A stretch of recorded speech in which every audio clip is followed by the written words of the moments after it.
people are embarrassed to own where they're really at. I've got 30 years sobriety and I'm scared.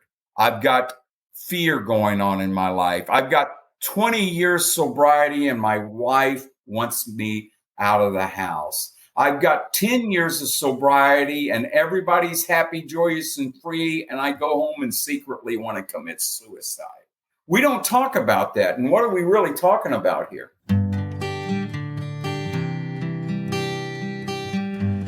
Well, hello, friends of Bill W. and other friends. You have landed on Sober Speak. My name is John M. I am an alcoholic, and we are glad you're all here, especially newcomers. Newcomers, that is, both to recovery as a whole and newcomers to this podcast. Sober Speak is a podcast about recovery centered around the 12 steps of Alcoholics Anonymous. My job here on Sober Speak is simple. My job is to provide a platform to the amazing stories of recovery all around us. Consider Sober Speak, if you will, your meeting between meetings. Please remember, we do not speak for AA or any 12-step community. We represent only ourselves. We are here to share our experience, strength, and hope with those who wish to come along for the ride.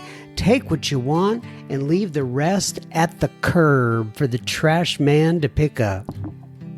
Hello, everybody. That was the voice of Mr. Joe Mick that you heard here on the beginning of this here episode number 262.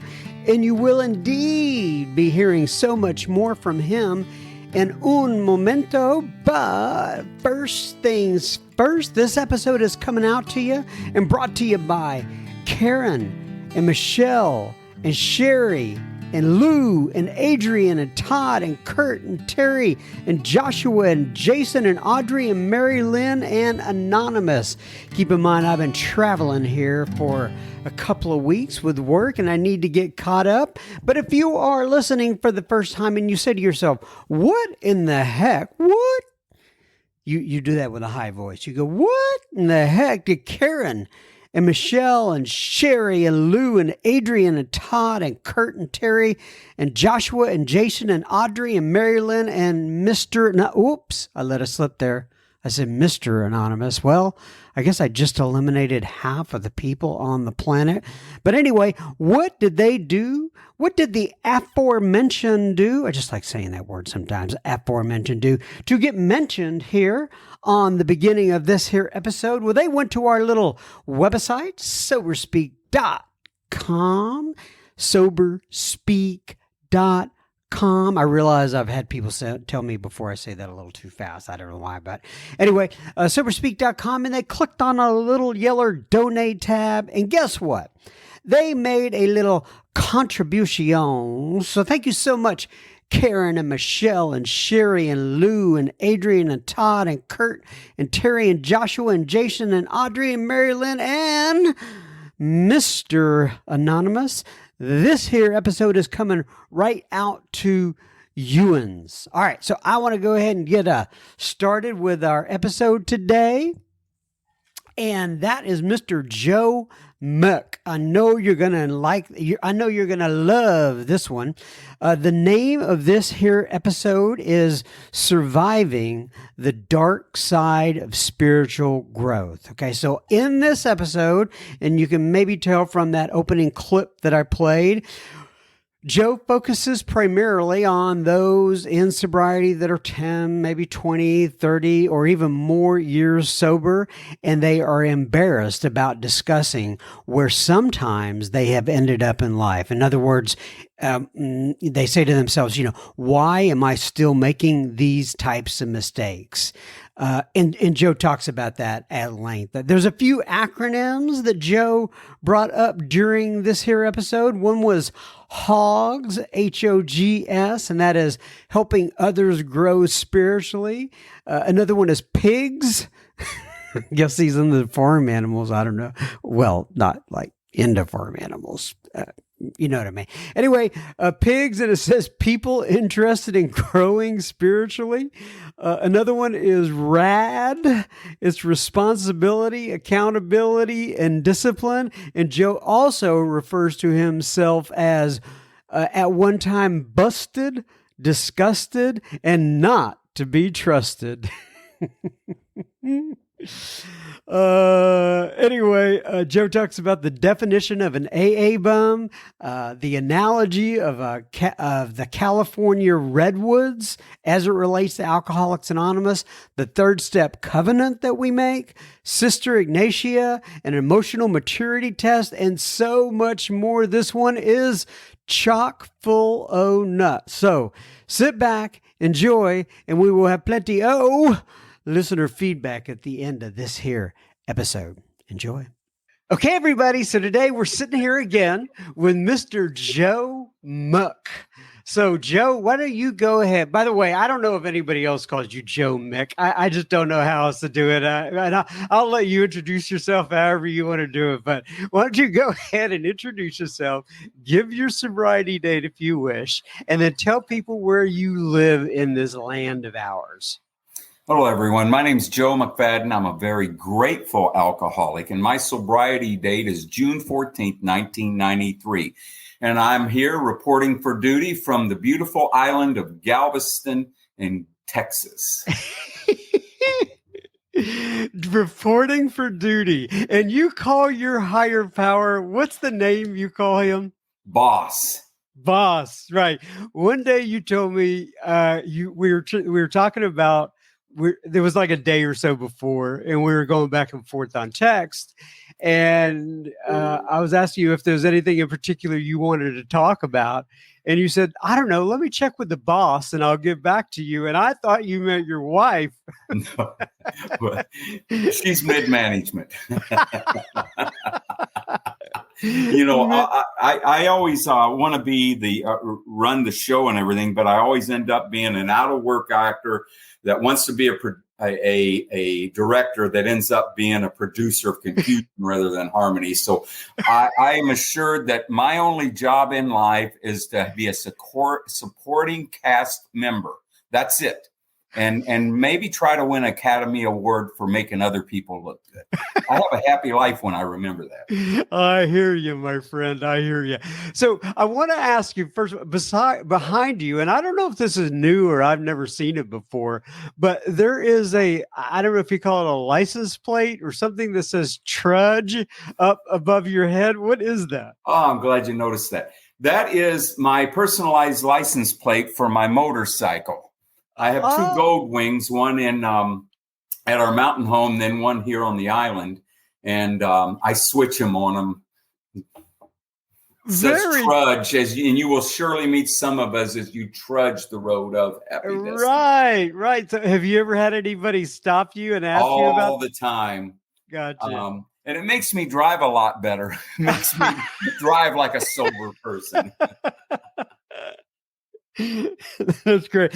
So I want to talk on the beginning of this about kind of some of the connections and how we met, and you know, the people that you meet with, and how this all just weaves together. So originally I met you because Ricky C from my group traveled down. In fact, I think he was down there just recently, saw you again. He saw you down in that meeting, and he said, you have got to meet this guy. I was able to find some of your recordings on the internet. I listened to it, asked him if he'd give me your number, and we kind of struck up a relationship from there. And then you referred me to a couple of guys. Number one, two guys who have recently been on the podcast. I recorded them. One is Jim W.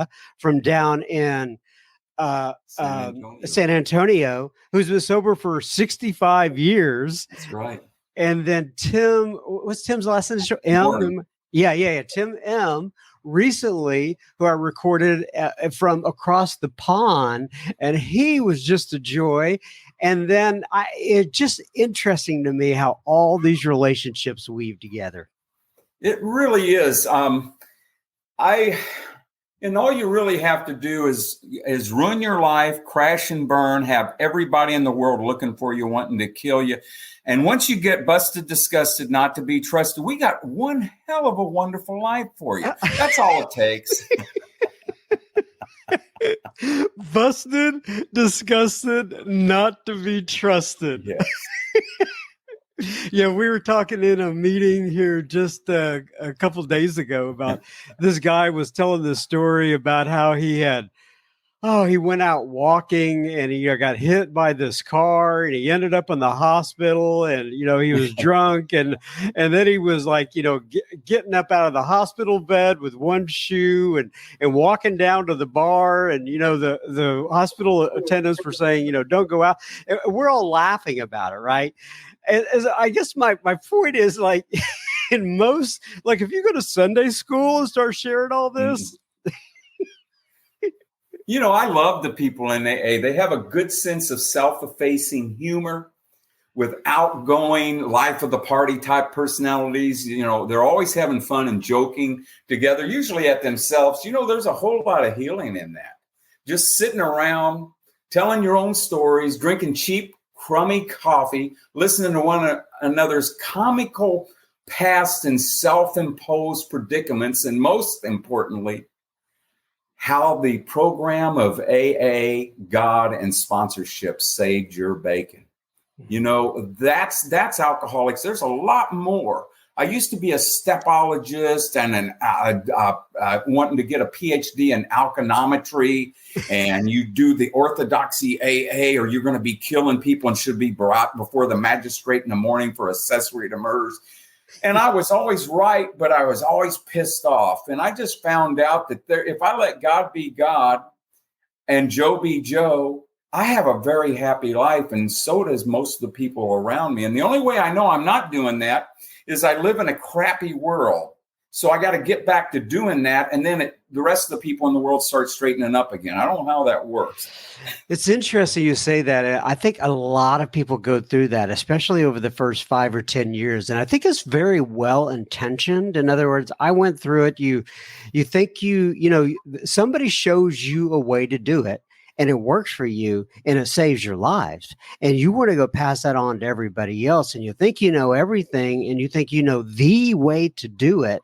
And if people would just get in line with that, everything would be okay. But then you get older, and I see you're going to say something there. What happens, you think? Well, I think what happens is there's a negative promise, a warning in the long form of the 12th tradition.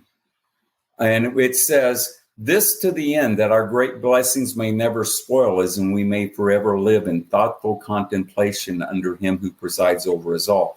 What I see is almost, and one of the things I'd like to bear down a little bit on this podcast is one of the things I'm seeing is almost of epidemic proportions right now. And I don't know if it has to do with COVID and acclimating back to in-person meetings or staying or just losing people from that. But there have been many people with 10, 12, 17 years who have gone out, and people with 20, 30, and even 40. I have one man with 48 years who called. They're dying. They haven't drank, but they're dying on the inside. And, I always tell them that my personal experience is peace and joy are not conditions of external circumstances being okay. They are the result of an internal condition being okay. Real peace and joy are the results of an internal condition, not that of external situations. True love and tolerance is not something we find within another. True love and tolerance is something we find within ourselves and give to all others. As within, so without, as within. Plato said something that I always try to remind people is that a grateful mind is a great mind, which eventually attracts itself to great things.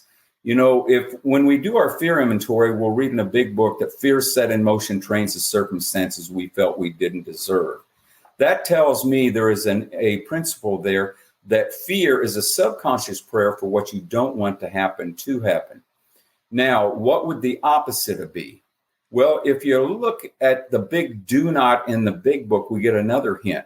There's so many hints and powerful principles. Page 42 says, quite as important a discovery that spiritual principles will solve all our problems. When I read the big book, I look for the underlying principle.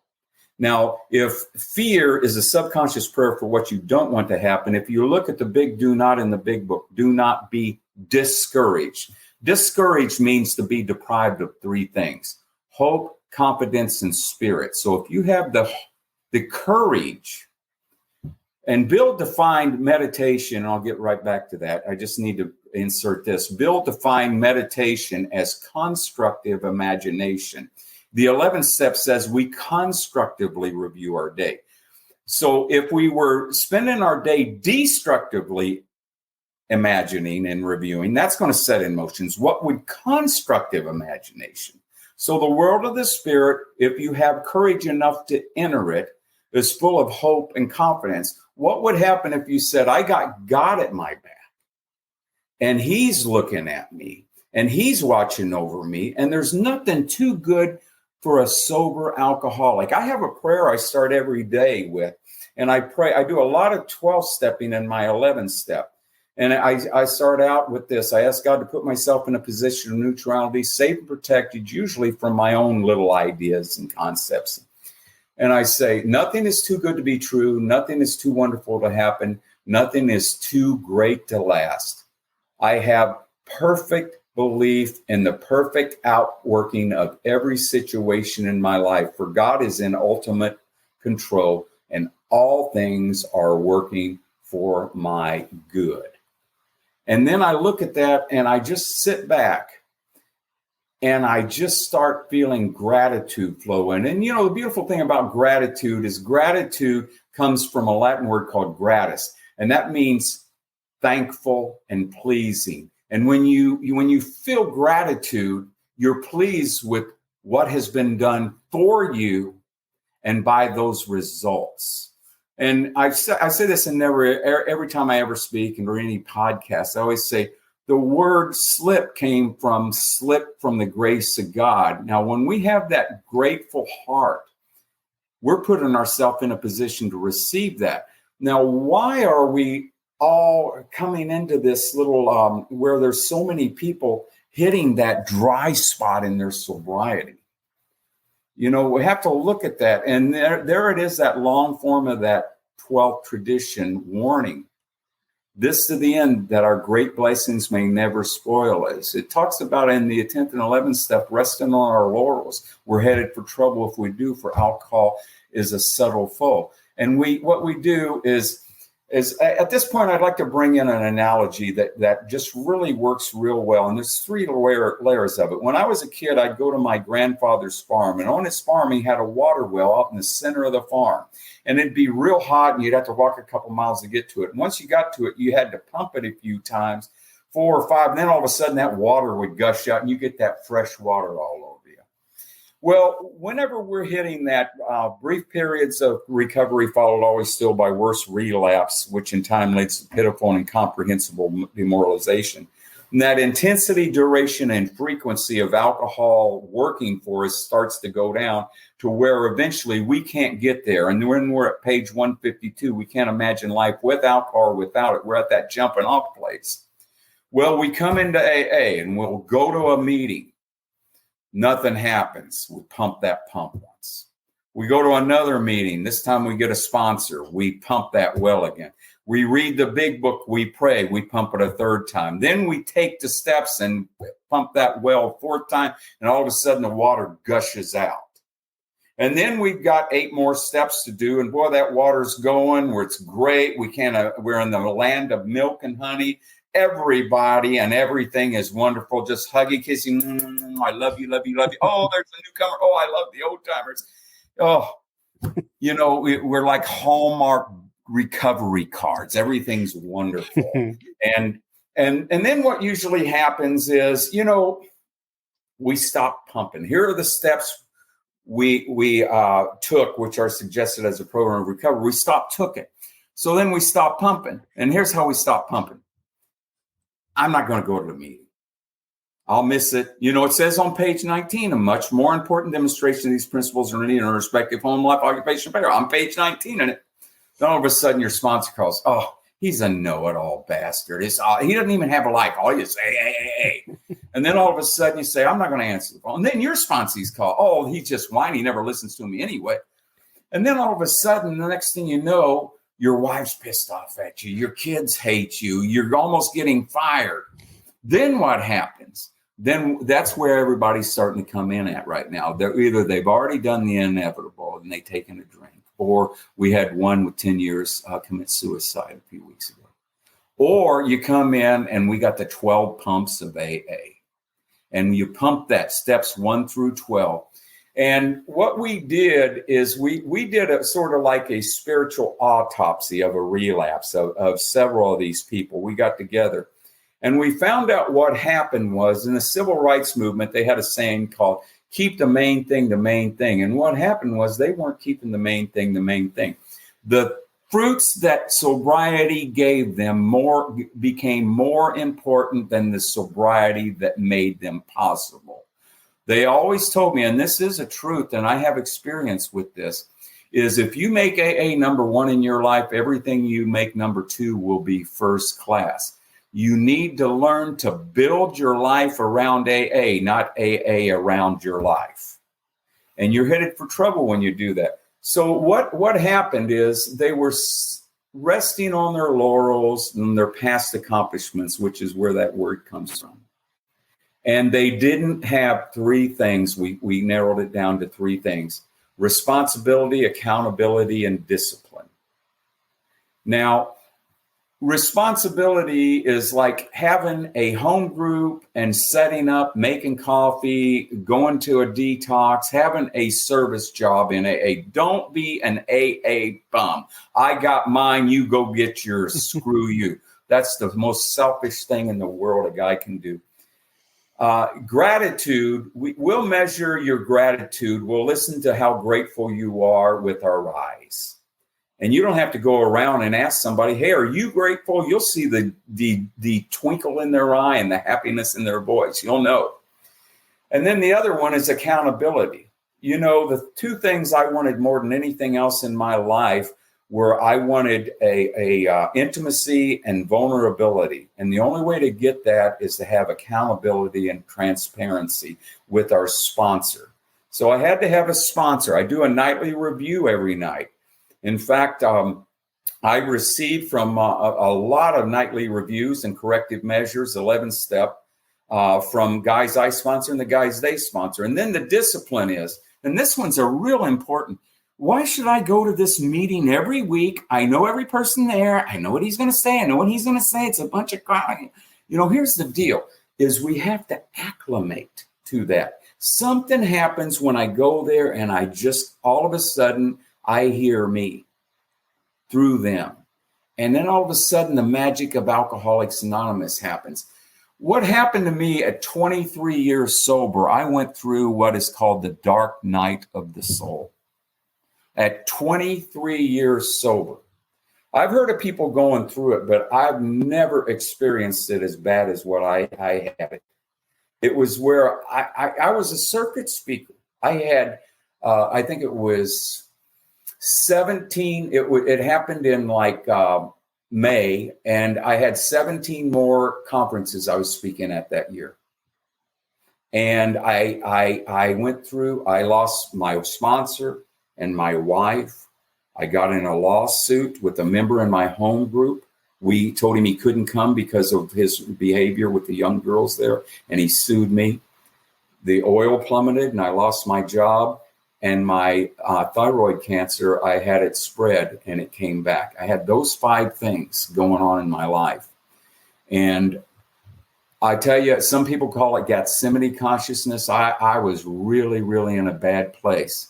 And my life was falling apart. But I'm here to tell you that page 100 tells us when you're going through it, you don't see it. It's when we look back, we realize that things that came to us, if we persist, when we look back, we realize are better than anything we could have ever imagined.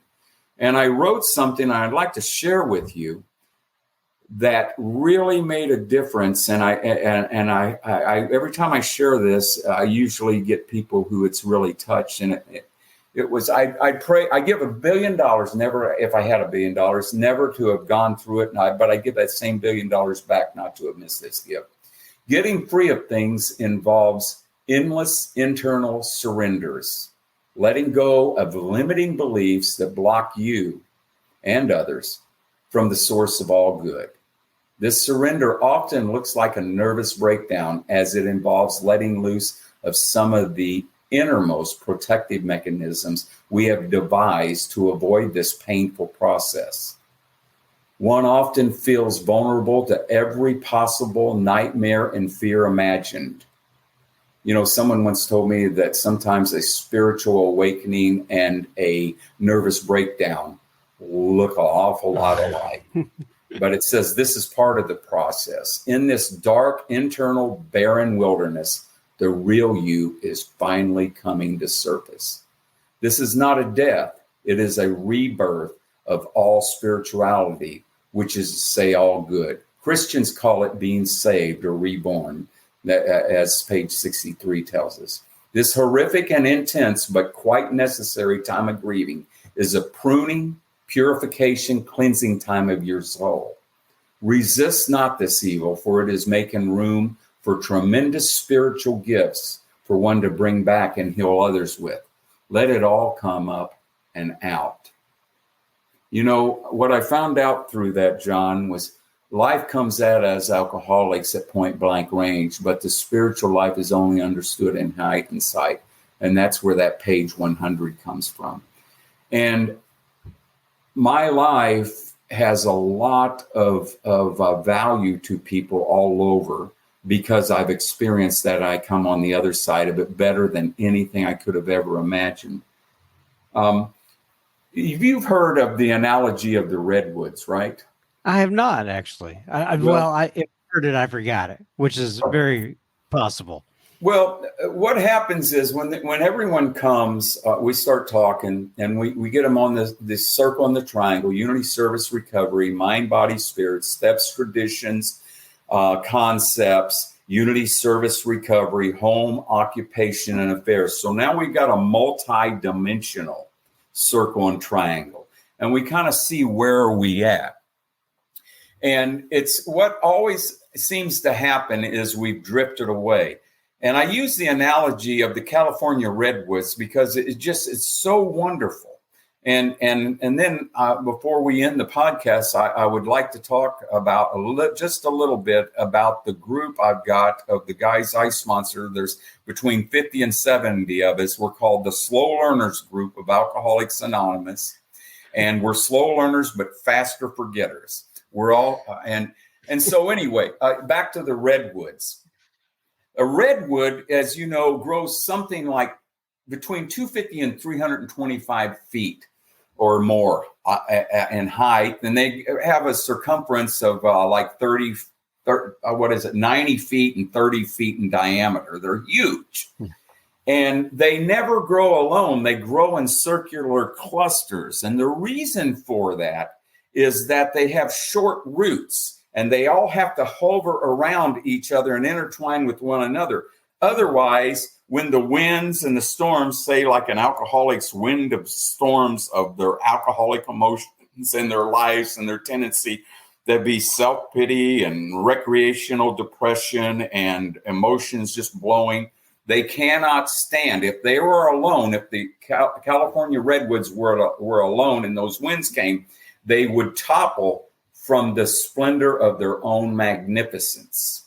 So what we do is when someone comes over and they're toppling in there, we go back to a couple things. The first thing is, Bill wrote this in 1947, and he says, with each passing year, we increasingly realize the immense importance of adequately presenting the program to every new prospect who is in the least inclined to listen.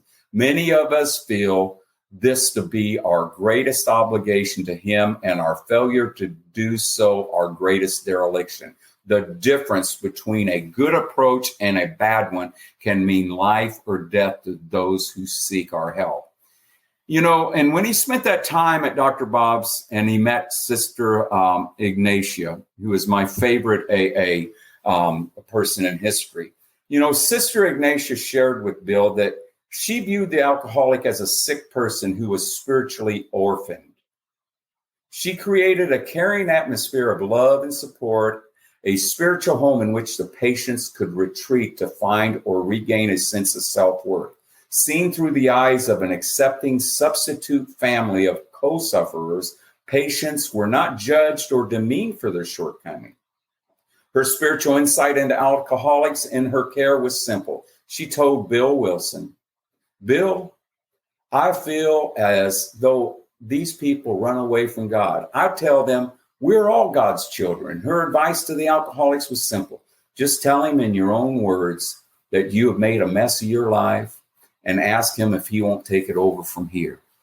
And that's what was behind us starting the Slow Learners Group. And we've got a format. The name of it is the Slow Learners, Faster Forgetters. That's right. And we're a bunch of pigs, P-I-G-S, people interested in growing spiritually. And how do we grow spiritually? We perfect and enlarge our spiritual life through constant work and sacrifice for others. Why? So we can turn them into hogs, H-O-G-S, helping others grow spiritually. Most importantly, we're slow learners and fast forgetters. And we have a meeting that we go to every week. And why do we have it every week? Because repetition strengthens and confirms, and a working faith becomes habitual. And then we quote two things. We quote Paul Martin. He's gone now, but Paul was an incredible. I used to talk to Sandy Beach a lot about him. Sandy, it was his favorite AA member. He wrote a lot of stuff in the Grapevine, and Paul was a great. But something that he told me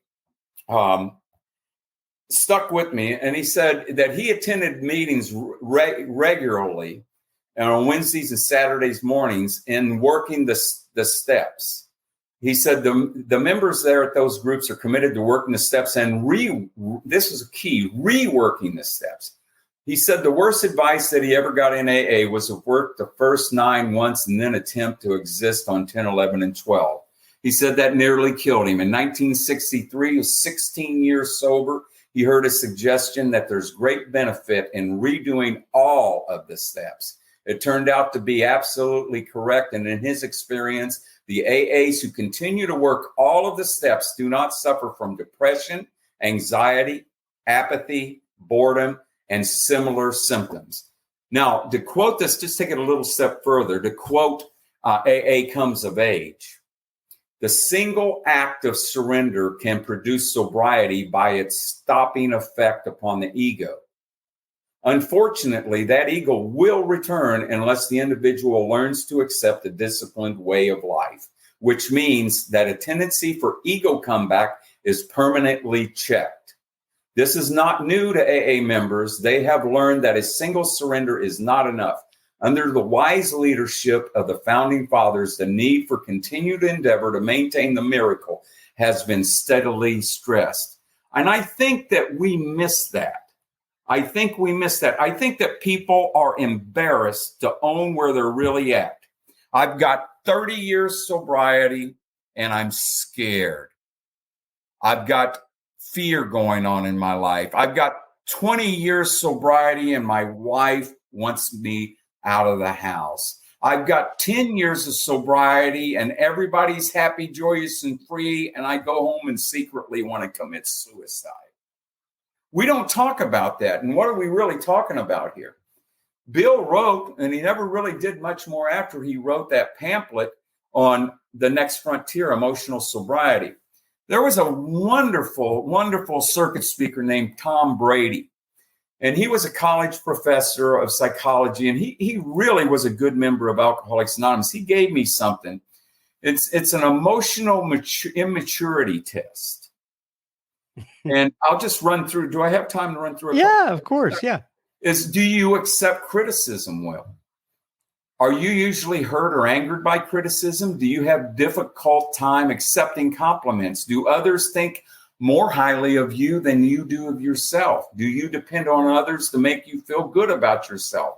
Does what others say about you, duly or unduly, disproportionately affect your feelings and beliefs about yourself? Do you often do a good job and know it, yet you don't feel good about it? There's like 21 of those questions. And then what he said, to put it briefly, a continued sense of uneasiness, continually putting yourself down, seeking approval, acceptance, and emotional security from someone and or something else, feeling like a victim, blaming others when you're insatiable, which means unsatisfied, needs aren't met, trying to control and possess another or others to ensure the fulfillment of your needs. If you answered to the affirmative to some of these questions, you're probably emotionally immature to some degree. And this is unconscious, automatic, and habitual, almost as instinctual response based on your internal values, beliefs, perceptions, feelings, and experiences. That's what dictates our behavior, our character. It operates below the level of consciousness. Old tapes in our heads start playing and we're not even aware of it. When it shows up, it doesn't give a clear picture of itself. We say like, they push my buttons. If this has convicted you in any way, please surrender to your present condition and join AA again by starting with step 1. You see, here's the thing. We have to see, when I get these phone calls, and I'll say this, we have 70 guys, and it's all the people that I sponsor and they sponsor. We have somewhere between 70 and 100 from 11 different countries. And we look at this, where are we at? And what we find is fear. We have to see the truth and the lie in order to see the lie and the truth. We have to look at these, and they're not old ideas if we're still operating on them. We have to look at fear-based beliefs create fear-based thoughts. Fear-based thoughts create fear-based actions. Fear-based actions create fear-based consequences. Now, how do you reverse that? Well, there we are again. Fear, fear, fear, fear, fear. And I love Father Tom's acronym for fear is forgetting everything's all right. I remember an old timer when I was new, I came home from a conference, said, kid, when you get home, put this on your mirror. And I put it on my mirror and it says, you're looking at the problem. And I was also looking at the solution. You see, if other people are your problems, we can't do anything for you in Alcoholics Anonymous. Page 62 and 103 says, our troubles are of our own making. We are extreme examples of self-will run right, although we usually don't think so. When these guys call me hitting this second surrender, this second bottom, I just say, I'd like to help you, but I can only help alcoholics. I said, what do you mean? You know, I've shared with you my fifth step. I know, but your troubles are other people's making. I can't help you. If your troubles were of your own making, we got a hell of a life waiting for you. And then they don't usually think it's funny at that time, but they laugh about it later. So I want to go back to first of all, before I go on to what I wanted to go back to, you're talking about that meeting where you meet with folks. How often do you guys? Every Friday. Yeah. At 7 a.m. And it's just for the guys I sponsor and the guys they sponsor and gals. We have women. We opened it up to the women too. Now, here's the deal. If you want the format, I'd be more than happy to send it to you. My email address and my phone number, I'll give them both to you. It's Grandpa Texas. My grandkids call me Grandpa Texas. It's GRANDPATEXAS @gmail.com. Grandpa Texas. And then my phone number is 432-249-2614. I made a deal with God. You know, the third step covenant. When I was in the state hospital getting shock treatments and no one would have anything to do with me, I said, God, if you ever get me out of this jam and get me back to the sacred hollow grounds and rooms of Alcoholics Anonymous, I'll do whatever you ask me to do. And when I took the third step, my sponsor explained that my life was no longer mine, and that there was a third step covenant. I don't go to work for myself or for anybody who signs my checks. I go to work for God. He's my employer. And if I stay close to him, he'll provide what I need.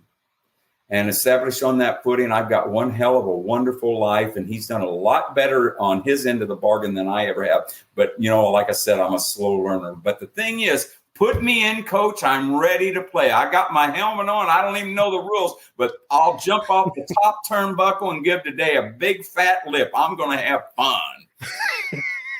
The third step covenant. I like that. I like that a lot. So if anybody wants the format to that meeting that you're describing, just go ahead and reach out to Joe. Absolutely. So you had mentioned there about receiving, I guess those are inventories from guys you sponsor and maybe guys they sponsor and et cetera, and women as well. Are you receiving that like in a daily text or something like that, or emails? I get them both. I get them on WhatsApp. I get it on Signal. I get it on emails, and it's the questions from the 11th step, and I'm just opening up. Obviously, I'm not going to read it to you, but I will say, was I resentful, selfish, dishonest, afraid? Do I owe an apology? Have I kept something myself that should be discussed at once? Was I kind and loving towards all? What could I have done better? Was I thinking of myself most of the day? Was I thinking of others, of what I could pack into? What corrective measures should be taken? And then I have them do a gratitude list. Yeah. Very cool. And so you just you document that electronically, kind of share it with each other, keeps everybody as part of that accountability that you talked about. The accountability, and then they call 3 litter mates every day. They call 3. Usually it's the bitch about me. That son of a bitch told me, God, he is just, one of them said, he knows that big book. He's got that almost memorized. He's read everything in that big book, but one thing. Love and tolerance of others. He's forgot about that. He's so mean. He comforts us when we're afflicted and flicks us when we're comfortable and laughs about it. That's great, Joe. I love it. Wow. So this thing has been chock full of nuts. I don't even know where to go with it, but it's great, right? And well, you know what they say, nuts, N-U-T-S, not using the steps, S-T-E-P-S, solutions to every problem sober. So whatever, we got it. Well, I know the listeners are going to enjoy this one. Good. Is there any parting thoughts you want to leave us with, the listeners with? Anything come to mind? Oh, let's see if I can get this right. God bless Hal Looney.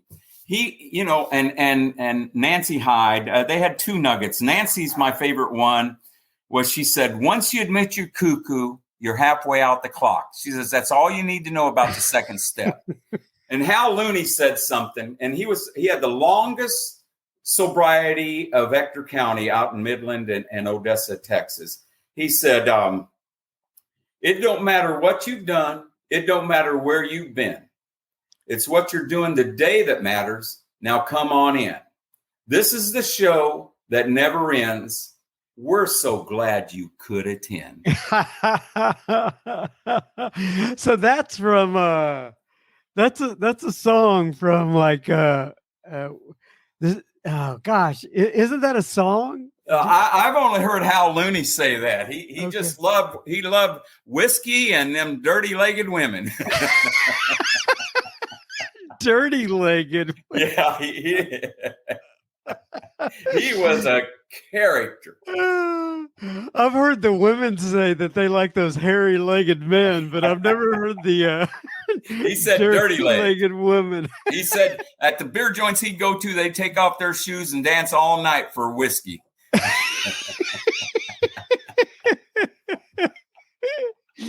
Oh, I love it.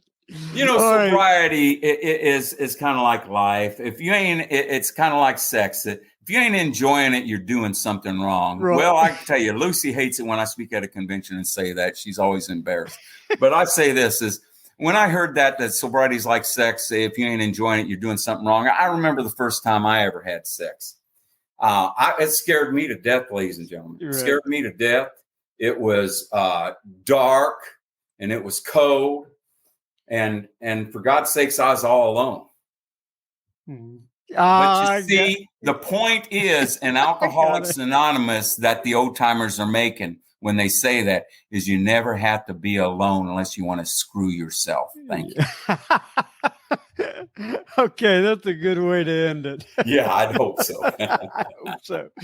All right, page 164 from the big book. It says, abandon yourself to God as you understand God. Admit your faults to Him and to your fellows. Clear away the wreckage of your past. Give freely of what you find and join us. We shall be with you in the fellowship of the Spirit, and you will surely meet some of us, like me and Joe Muck, as you trudge the road of happy destiny, like his license plate says up above him. And may God bless you and keep you until then. Once again, Mr. Joe, thanks for joining me today. I sure do appreciate it. As always, thank you, Joe Muck, for sharing your experience, strength, and hope with the listeners. If you enjoyed that, and who would not enjoy that, and you think that there is a friend or a family member who can benefit from that episode or some of the other episodes, go ahead and pause your device, share it with another friend or family member, and it may be just what they need today. All right now. What about, I guess like I did, somehow I went into a little Matthew McConaughey, all right, without even thinking about it. All right. Now we're going into a little bit of listener feedback. Gilbert writes in. Gilbert, you know, I don't know why, but as I'm saying that, things pop up in my head. I'm so sorry. And isn't that the name?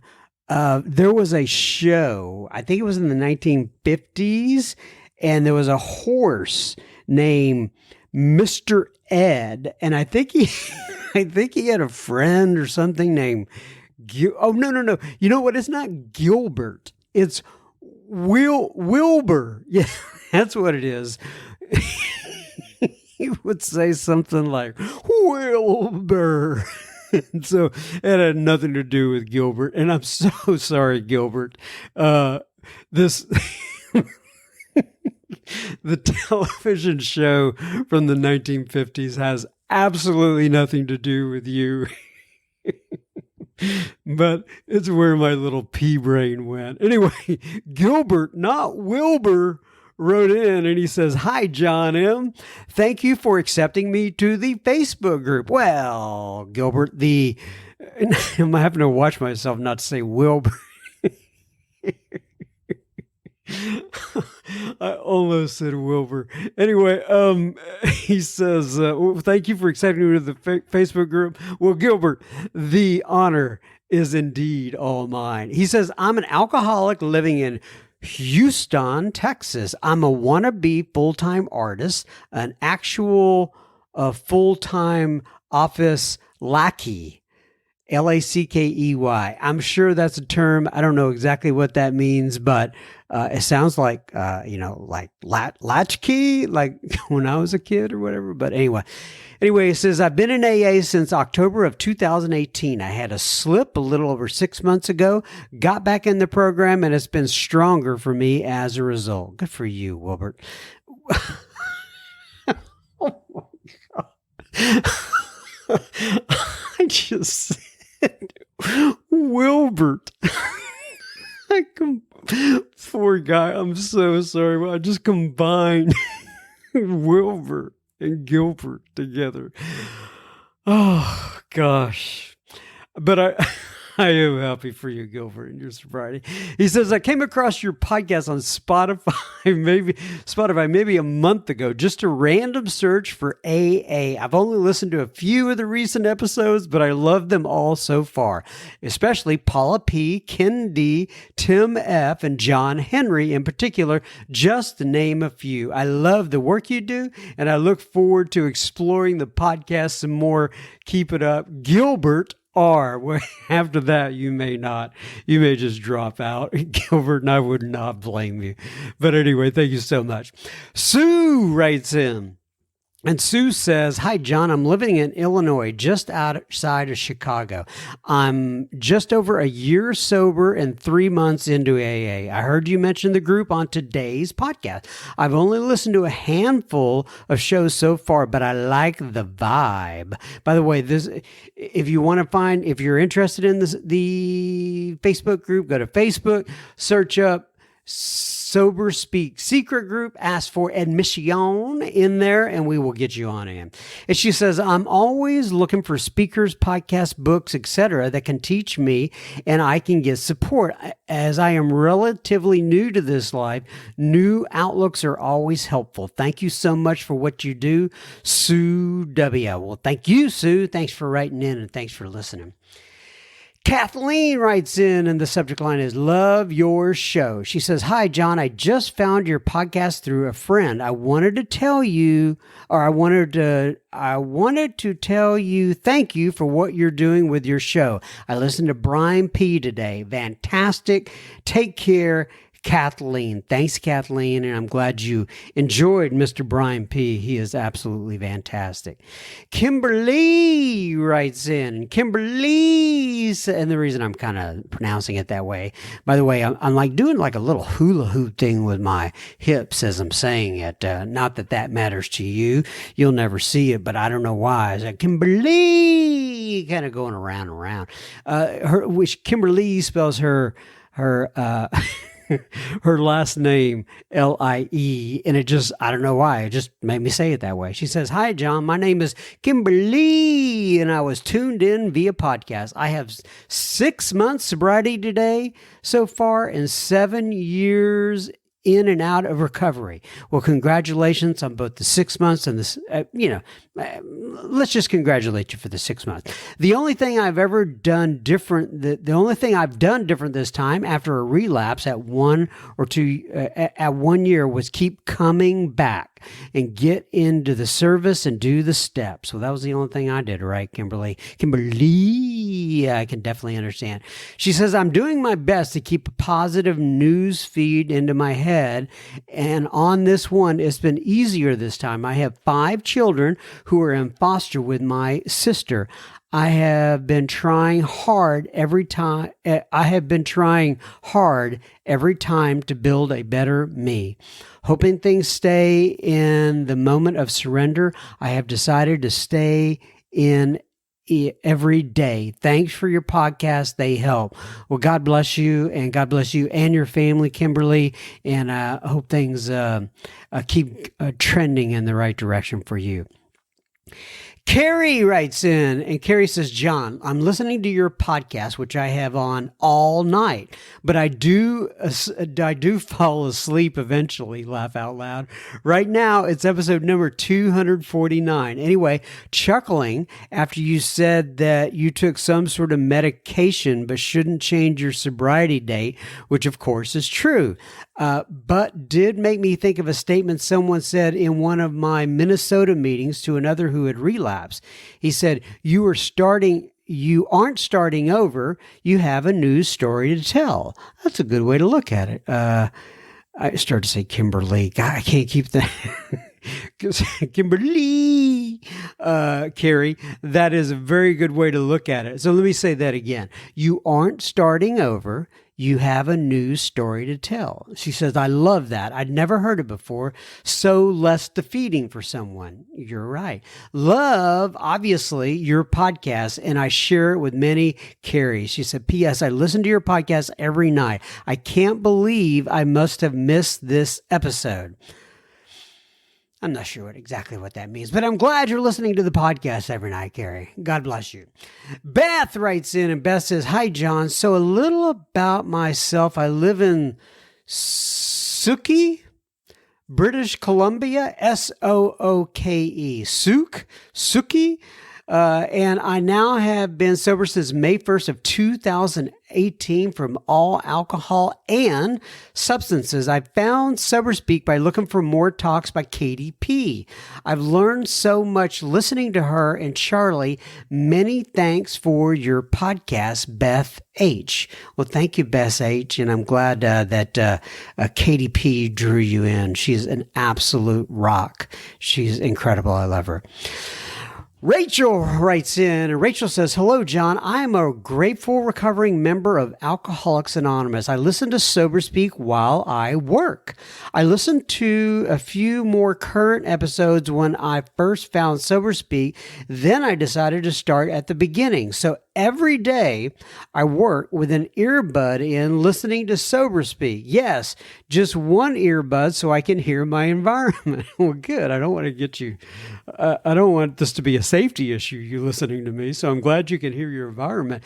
Your laugh is cheerful and needed in this world. Your calm, welcoming demeanor makes the show easy to listen to. Well, thank you.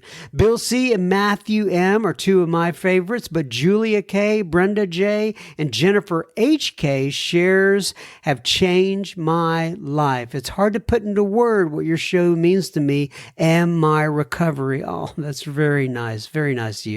She says, "I struggle with ADHD, so I listen to you while I work, and it helps to keep me focused." How about that? She says, "Just another tool in the toolbox. It's a bit rusty, but getting cleaned back up. My toolbox, I mean." She says, "I got sober for the first time when I was 15 and stayed that way for about 4 years. Then, you have heard the story before, boy meets girl on AA campus." Yes, I have, Rachel. They get married and eventually relapse. It's a tale as old as time with me, needing 20 more years of proving that I really belong in AA. I came home where I thrive no longer, but I just survive. Oh, I came home where I no longer thrive, or where I thrive, no longer just survive. I think she means Anyway, you get the idea. I'm sorry, I'm probably messing this all up, Rachel. She says, "We have an amazing AA community in Bend." Now, I don't think she said what state she's from. I know there's Bend in, isn't that where Notre Dame is or something? Bend, I got that right, but anyway. "I am incredibly blessed to have a supportive home, a home group called Fleeting Thoughts." I like that, Fleeting Thoughts.